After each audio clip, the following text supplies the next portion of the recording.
அனைவருக்கும் வணக்கம். எல்லாம் நல்லா இருக்கீங்களா? மகிழ்ச்சி. தூத்துக்குடி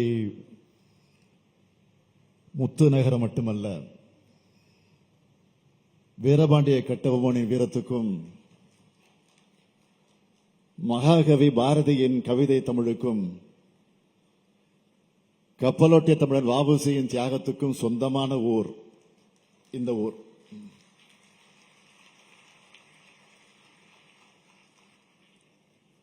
இப்படி பெரும் தலைவர்களுக்கும் பல பெருமைகளுக்கும் சொந்தமான இந்த தூத்துக்குடி மண்ணில்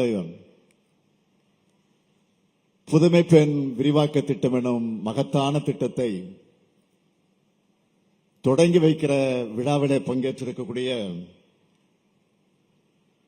மாண்புமிகு அமைச்சர் பெருமக்கள், அருமை சகோதரி கீதாஜீவன் அவர்களே, மாண்புமிகு அனிதா ராதாகிருஷ்ணன் அவர்களே, மாண்புமிகு தம்பி அன்பில் மகேஷ் பொய்யாமொழி அவர்களே, மாண்புமிகு தூத்துக்குடி நாடாளுமன்ற உறுப்பினர் என்னுடைய அருமை தங்கை கனிமொழி கருணாநிதி அவர்களே, சட்டமன்ற உறுப்பினர்களே, தொடக்கத்தில் அனைவரையும் வரவேற்று வாழ்ந்திருக்கக்கூடிய அரசு தலைமைச் செயலாளர் திரு முருகானந்தம் ஐஏஎஸ் அவர்களே, அரசு செயலாளர் ஜெயஸ்ரீ முரளிதரன் அவர்களே, மாவட்ட ஆட்சித்தலைவர் இளம் பகவத் அவர்களே, வணக்கத்திற்குரிய மேயர் ஜெகன் உள்ளிட்ட உள்ளாட்சி அமைப்புகளின் பிரதிநிதிகளே, பல்வேறு துறைகளை சார்ந்திருக்கக்கூடிய அதிகாரிகளே, அரசு அலுவலர்களே, பத்திரிகை மற்றும் ஊடகத்துறை சார்ந்திருக்கக்கூடிய நண்பர்களே, தமிழ்நாடு முழுவதும் காணொலி மூலமாக இணைந்திருக்கக்கூடிய மக்கள் பிரதிநிதிகளே, புதுமை பெண் திட்டத்தில்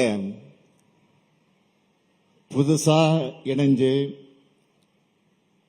சாதனை படைக்க இருக்கக்கூடிய என்னுடைய அன்பிற்கும் பாசத்திற்கும் உடைய மகள்களே,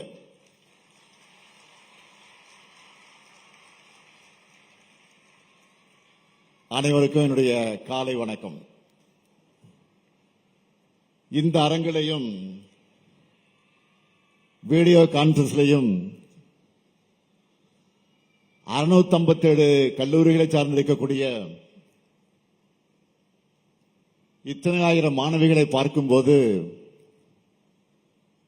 ஒரு டிராவிடியன் ஸ்டாக்காக நான் பெருமைப்படுகிறேன்.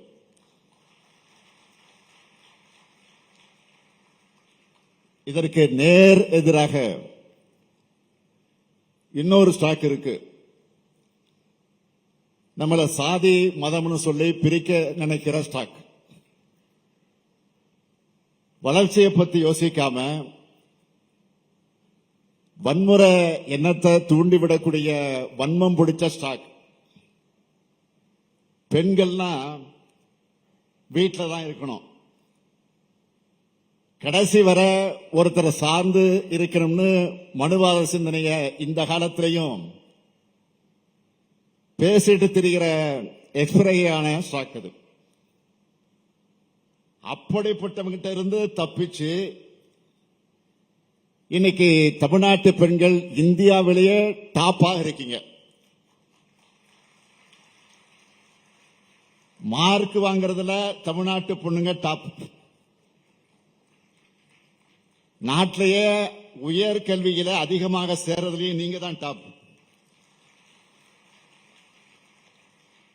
அப்படி உயர்கல்வியை முடிச்சு வேலைக்கு போறதுலயும் இந்தியாவிலேயே நம்ம தமிழ்நாட்டு பொண்ணுங்க தான் டாப். இந்த காட்சி தான் பகுத்தறிவாளர் தந்தை பெரியார் அவர்கள் காண நினைச்ச காட்சி. ஒவ்வொரு குடும்பத்தில் இருக்கக்கூடிய பெண்களும் கல்லூரியில படிச்சு நல்ல வேலையில சேர்ந்து யாரையும் எதிர்பார்க்காம தங்களுடைய சொந்த பொருளாதார வளத்தோடு இருக்கணும்னு கருதியவர் தந்தை பெரியார்.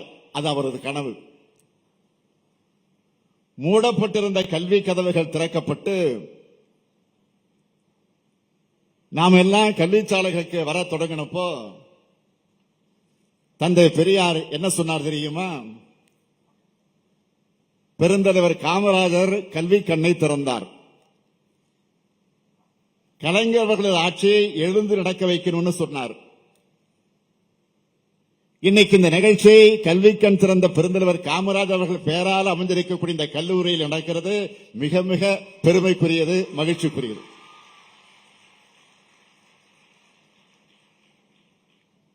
இன்னைக்கு கல்வியை பொறுத்த வரைக்கும் பெண்கள் தான் முன்னிலையில இருக்கிறாங்க. ஆனா 50 ஆண்டுகளுக்கு முன்னால், ஏன் 100 ஆண்டுகளுக்கு முன்ன இந்த நிலைமையா இருந்துச்சு? இல்ல.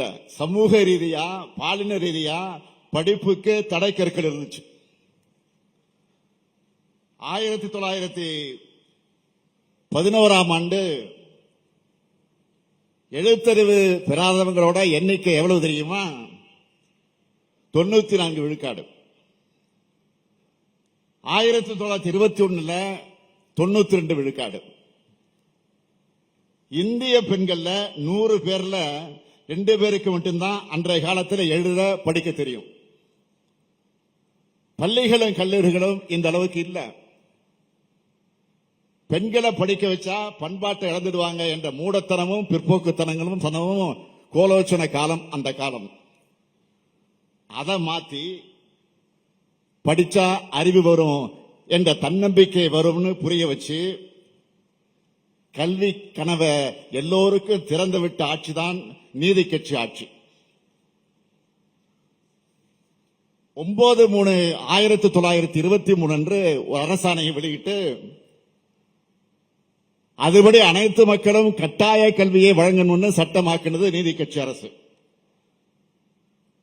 இந்திய துணைக்கண்டத்தில் நீதி கட்சி ஆட்சி தான் முதலா அனைவருக்கும் கல்வி என்பது சட்டமாக்கினது. பட்டியலின மாணவர்களை கட்டாயமா எல்லா பள்ளிகளையும் சேர்க்கணும். மறுக்கும் பள்ளிகளுக்கு அரசு வழங்கக்கூடிய நிதி வழங்கப்படாதுன்னு சட்டமேற்றினாங்க.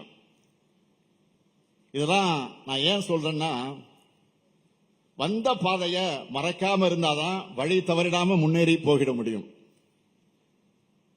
இதெல்லாம் தெரியாம இருக்கிறதுனாலதான் என்ன செய்தது திராவிடம்னு சில அறியாமலே கேட்கிறாங்க. அவனுக்காகத்தான் இதை சொல்றேன். கல்விக்கான ஏராளமான முன்னெடுப்புகள் நீதி கட்சி ஆட்சியில் தான் எடுக்கப்பட்டுச்சு. பெண்களுக்கு 8ஆம் வகுப்பு வரை இலவச கல்வி, பெண்களுக்கு மேல்நிலைப் பள்ளி மற்றும் ஆசிரியர் பயிற்சி பள்ளி தொடங்கப்பட்டு அவங்களுக்கு உதவி தொகைன்னு அந்த பட்டியல் நீளமானது. இதெல்லாம் அன்றைய சென்னை மாகாணமாக இருந்த தமிழ்நாட்டில் கல்வி புரட்சிக்கு அடித்தளம் அமைச்சது. அடுத்து வந்த பெருந்தலைவர் காமராஜர் ஆட்சியில் அதிகப்படியான பள்ளிகள் திறக்கப்பட்டுச்சு. அடுத்து 1967 தமிழ்நாட்டில் பேரறிஞர் அண்ணா நடத்தின அந்த அரசியல் புரட்சி, அடுத்து வந்த எல்லா விதமான மாற்றங்களும் அடித்தளமாக அமைந்தது. பேரறிஞர் அண்ணா மறைந்த பிறகு முதலமைச்சராக பொறுப்பேற்ற தமிழின தலைவர் கலைஞர் அவர்கள் கல்லூரி கல்வியில அதிகப்படியான கவனத்தை செலுத்தினார். விடுதலை பெற்ற 1947 முதல் 1967 வரையிலான 20 ஆண்டு காலமாக இருந்த திறக்கப்பட்ட மொத்த கல்லூரி எத்தனை தெரியுமா? 68.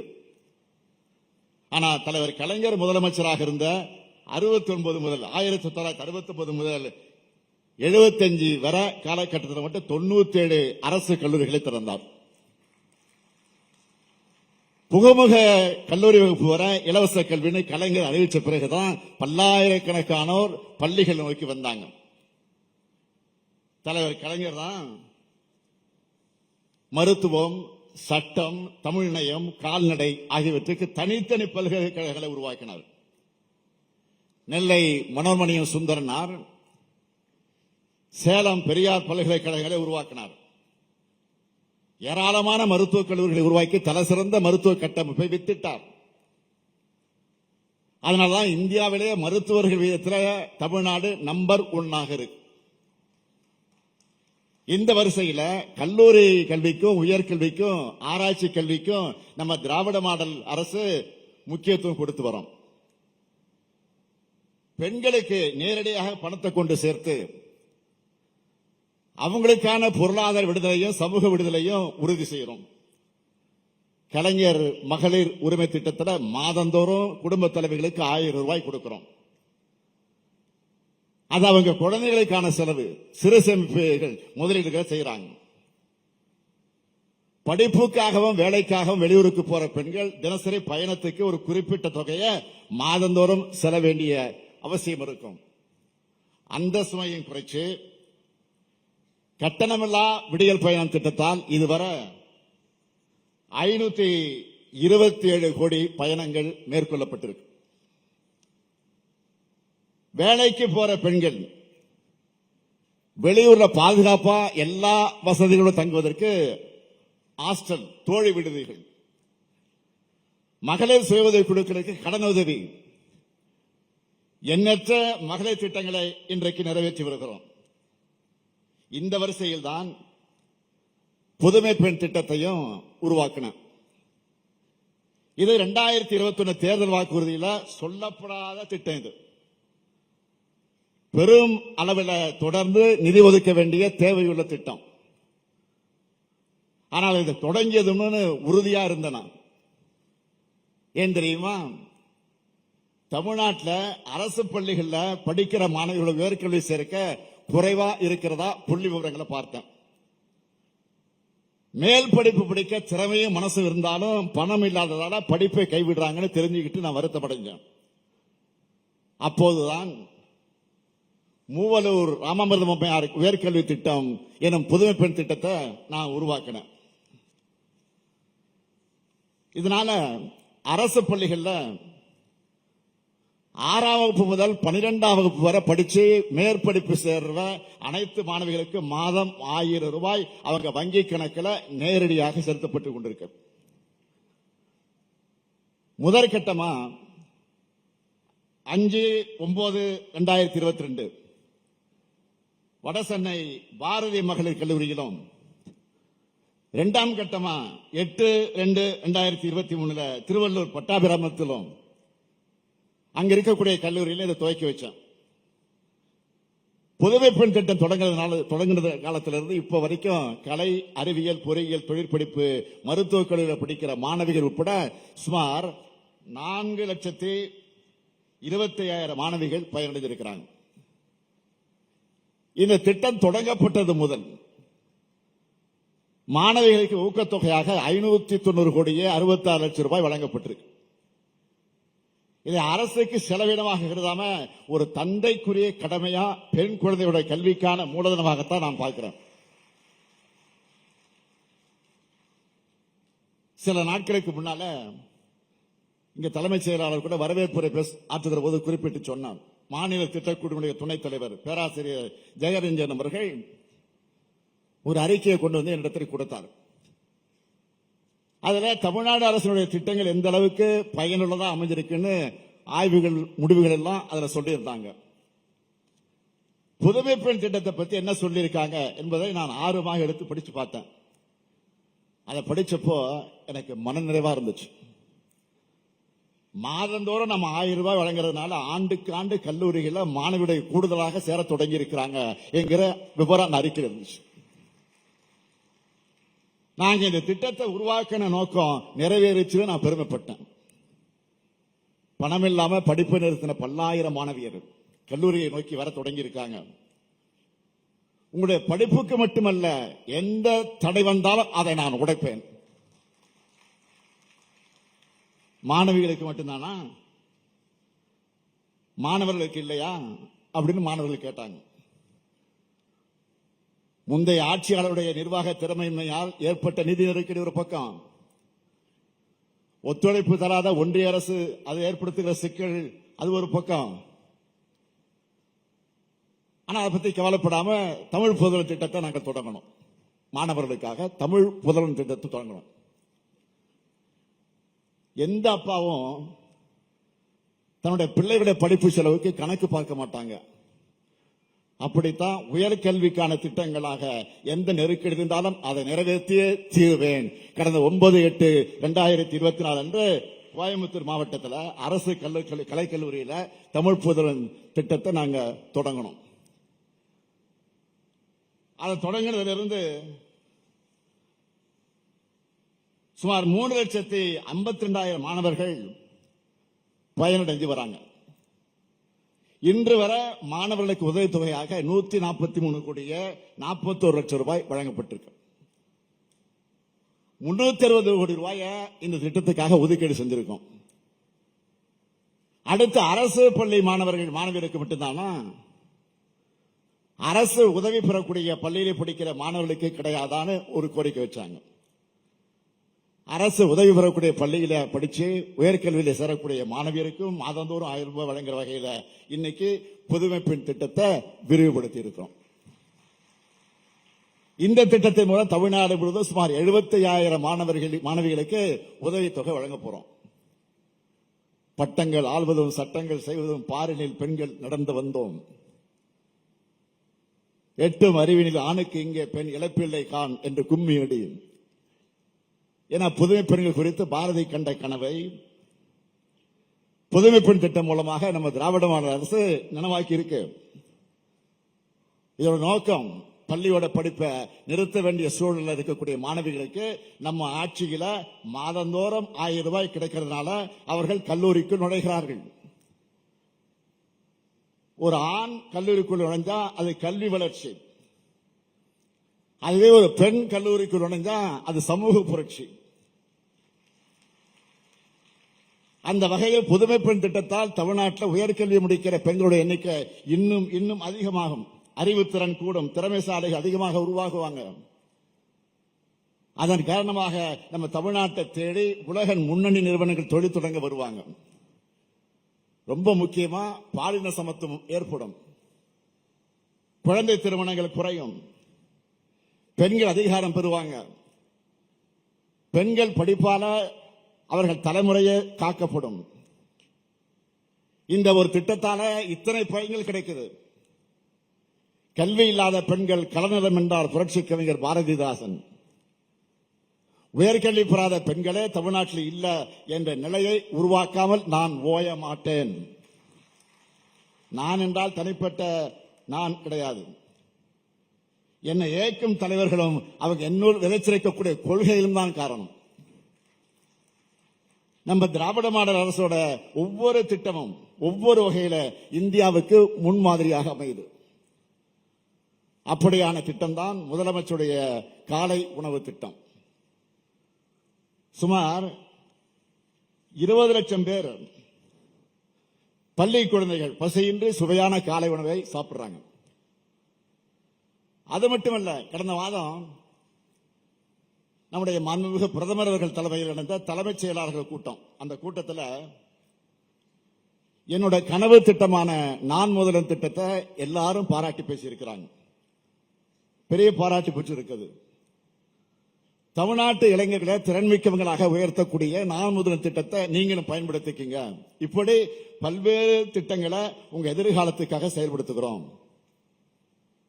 புதுமை பெண்களை உங்களை நான் கேட்டுக்க விரும்புவது, படிங்க படிங்க படிங்க, படிப்புல மட்டும் கவனத்தை செலுத்துங்க.